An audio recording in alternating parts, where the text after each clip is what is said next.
The Boy Who Cried Over Everything, written by Betsy Childs, illustrated by Dan Olson.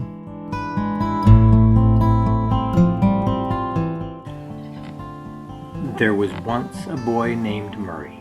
Murray was almost 4 years old. Murray liked to do the things that big boys do. He liked to shoot slingshots and climb dirt piles and jump over big rocks. But one thing about Murray was not like a big boy at all. Murray cried over everything. Oh, I don't just mean he cried when he fell down and scraped his knee.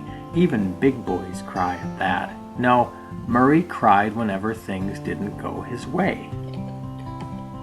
He cried when he found mushrooms on his pizza. It is quite easy to pick off the mushrooms, but Murray forgot this because he was so busy crying. He cried when his mom put his socks on inside out. His mom would have fixed it for him pronto if he had asked her to, but he was too busy crying. He cried when his big brother Ike drank out of his Spud the Shark cup. Ike would have given him the cup. Ike was usually kind to Murray, but sometimes Murray forgot that. In short, Murray cried when he was mad, and Murray got mad a lot. Finally, Mom and Dad had enough.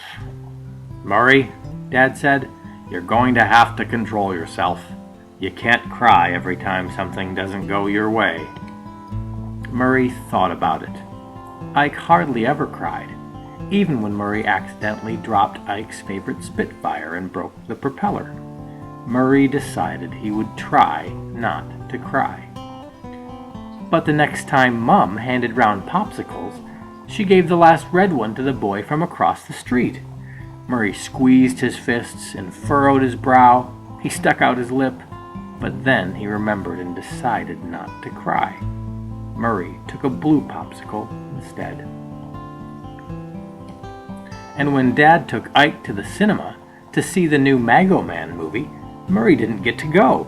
He wanted to cry, but he figured if he didn't cry this time, next time they might decide he was big enough to go along. And when they got back, they had a surprise for Murray.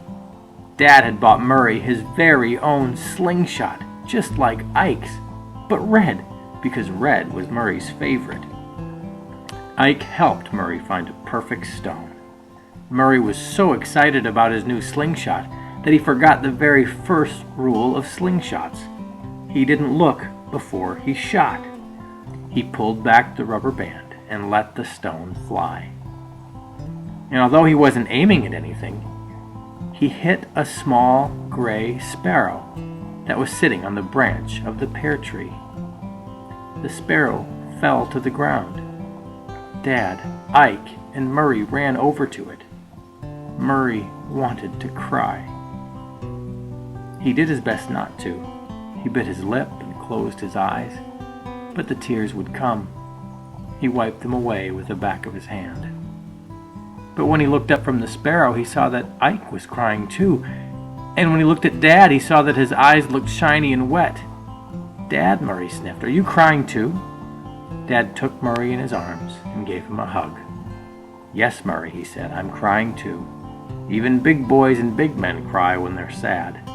Though it's best not to cry when you are mad, it's a good thing to cry when you're sad.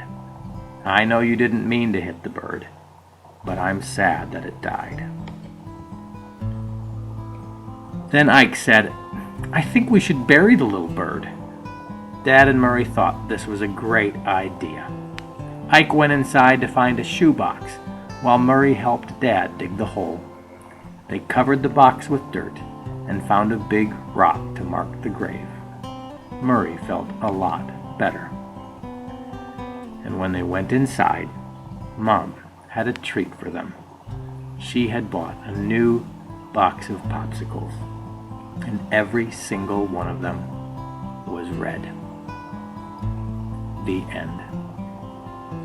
This is The Boy Who Cried Over Everything, written by Betsy Childs and illustrated by Dan Olson.